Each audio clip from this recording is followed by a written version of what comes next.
Hoy, 24 de marzo, se conmemora el Día Nacional de la Memoria por la Verdad y la Justicia.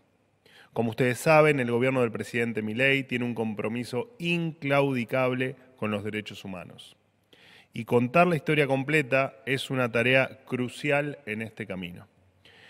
Por eso, el presidente instruyó la desclasificación total de toda la información y documentación vinculada con el accionar de las Fuerzas Armadas durante el periodo 1976-1983, así como toda otra documentación producida en otro periodo, pero sí relacionada con el accionar de las fuerzas. Esta decisión responde al cumplimiento del Decreto 4 del año 2010, que, si bien se dictó hace ya 15 años, nunca fue implementado completamente. Esto implica el traspaso absoluto de estos archivos en manos de la CIDE, la Secretaría de Inteligencia del Estado, a la órbita del Archivo General de la Nación, organismo encargado de la conservación y consulta de documentos históricos.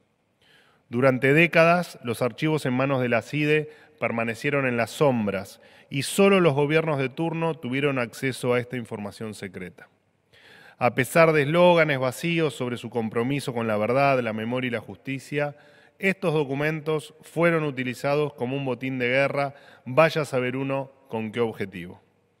De esta manera, y por decisión del presidente Milei, los archivos relacionados al accionar de la última dictadura militar pasarán a estar al servicio de la memoria y no de la manipulación política. Esta iniciativa puede resultar novedosa para la Argentina, pero no lo es a nivel mundial.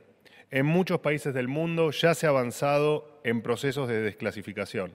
Por ejemplo, en Estados Unidos recientemente se han liberado documentos sobre operaciones encubiertas, crímenes de guerra y asesinatos políticos de figuras claves, como por ejemplo John Fitzgerald Kennedy. Incluso en el Servicio de Seguridad británico se dio comienzo a un proceso de apertura de sus archivos clasificados al público. La Argentina no puede quedar rezagada en este proceso. Lo que ocurrió en el pasado debe estar en los archivos de la historia, no en los archivos de inteligencia. En este sentido, y siguiendo la vocación de contar la historia completa, se reconocerá ante la Comisión Interamericana de Derechos Humanos que el atentado del Ejército Revolucionario del Pueblo, más conocido como ERP, a la familia del capitán Humberto Viola fue un crimen de lesa humanidad.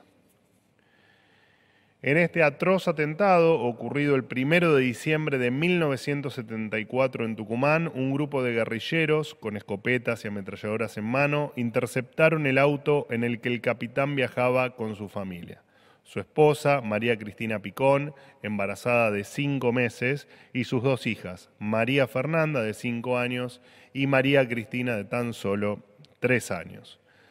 Después de una corta balacera, su hija menor, María Cristina, fue asesinada. El capitán Viola, gravemente herido, intentó correr en la dirección opuesta al vehículo para salvaguardar al resto de su familia y fue asesinado por la espalda de un disparo en la cabeza. Su hija mayor, María Fernanda, resultó herida también de un disparo en la cabeza. Estuvo en coma 4 meses y sufrió 8 operaciones, pero logró sobrevivir.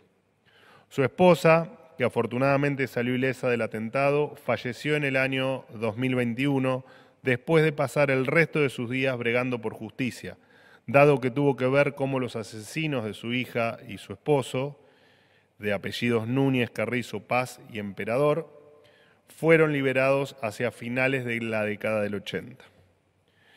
Como si esto fuera poco, las familias de los asesinos cobraron indemnizaciones del Estado, de acuerdo a la ley 24.043, por haber estado detenidos durante el estado de sitio. En el año 2008, la justicia argentina rechazó abrir la causa, alegando que este atentado no se trató de un delito de lesa humanidad. En 2016, la viuda del capitán Viola apeló ante la Comisión Interamericana de Derechos Humanos en búsqueda de justicia internacional. Durante la gestión del expresidente Alberto Fernández y la exvicepresidenta Cristina Fernández de Kirchner, la Secretaría de Derechos Humanos, en aquel entonces conducida por Horacio Pietragala, remitió una respuesta ante la Comisión Interamericana de Derechos Humanos, donde sostenía que el atentado contra el capitán Viola y su familia no constituía un delito de lesa humanidad.